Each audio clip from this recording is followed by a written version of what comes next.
120 কিমি গতিতে ধেয়ে আসছে বিধ্বংসী ঘূর্ণিঝড় অর্ণব। বঙ্গোপসাগরে তৈরি হওয়া সম্ভাব্য ঘূর্ণিঝড় অর্ণব নিয়ে বাড়ছে আতঙ্ক।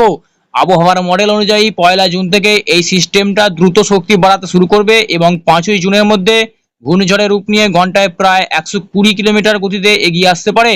এর প্রভাবে উত্তরবঙ্গ এবং দক্ষিণবঙ্গের একাধিক জেলায় প্রবল ঝড় বৃষ্টির সম্ভাবনা থাকছে এবং বাংলাদেশে বজ্রবিদ্যুৎ সহ ভারী থেকে অতি ভারী বৃষ্টির সম্ভাবনা রয়েছে। বজ্রপাতের সঙ্গে দমকা ঝোড়ো হওয়ার সম্ভাবনা তৈরি হয়েছে। বিশেষ করে উপকূলবর্তী এলাকা সমুদ্র উত্তাল হয়ে উঠতে পারে, তাই মৎস্যজীবীদের সমুদ্র এলাকা জারি করা হয়েছে।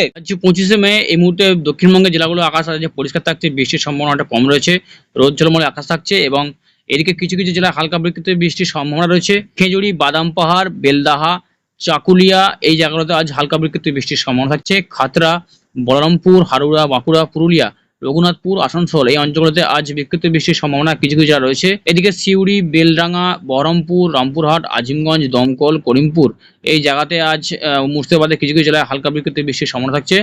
এবং যদি দেখা যায় উত্তরবঙ্গে আজ মালদার বৃষ্টির সম্ভাবনা কম রয়েছে, শুধুমাত্র বৃষ্টি রয়েছে দার্জিলিং, আলিপুরদুয়ার, কোচবিহার, ধূপগুড়ি এই অঞ্চলগুলোতে হালকা বিক্ষিপ্ত বৃষ্টির সম্ভাবনা কিছু কিছু জেলা রয়েছে। বাংলাদেশে আজ বজ্রবিদ্যুৎ সহ ভারী বৃষ্টির সম্ভাবনা রয়েছে ব্রাহ্মণবাড়িয়া, আগরতলা, কাপসিয়া, ঢাকা, খুলনা, বরিশাল, মুন্সিগঞ্জ এই জায়গাতে আজ হালকা বিক্ষিপ্ত বৃষ্টির সম্ভাবনা থাকছে। দক্ষিণবঙ্গে আগামীকাল 26 তারিখ আকাশ অনেকটা পরিষ্কার থাকবে এবং দুপুর এবং বিকেলের পর থেকে কিন্তু বজ্রবিদ্যুৎ সহ ভারী বৃষ্টির সম্ভাবনা প্রায় সব অংশে লক্ষ্য করা যাচ্ছে। হলদিয়া, কন্টাই, দীঘা, মন্দারমণি, বালাসর, বেলদা, খড়গপুর, বালিচক, তমলুক, কোলাঘাট, উলবেড়িয়া এই জায়গাতে এই সমস্ত জায়গাতে বজ্রবিদ্যুৎ সহ ভারী বৃষ্টির সম্ভাবনা রয়েছে। উলবেড়িয়া, কোলাঘাট, বালিচক, খড়গপুর, চন্দ্রকোনা, গোলতোড়, ঝাড়গ্রাম, চাকুলিয়া, গোপীবল্লভপুর এই জায়গাগুলোতে বজ্রবিদ্যুৎ সহ ভারী বৃষ্টির সম্ভাবনা থাকছে।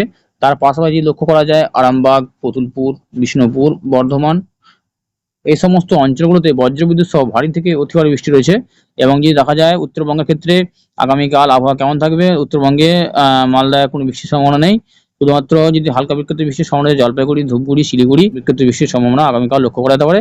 এবং যে নতুন করে ঘূর্ণিঝড়টা উঠছে এই ঘূর্ণিঝড়টি 1 জুন থেকে কিন্তু অনেকটা বঙ্গোপসাগরে শক্তি বাড়াবে এবং শক্তি বাড়িয়ে পরপর সেটি 5 তারিখের মধ্যে ভূপৃষ্ঠে আছড়ে পড়বে, যার প্রভাবে কিন্তু বজ্রবিদ্যুৎ সহ ভারী থেকে অতি ভারী বৃষ্টির সম্ভাবনা থাকবে উত্তর দক্ষিণবঙ্গ এবং তার পাশাপাশি সমস্ত জেলায়।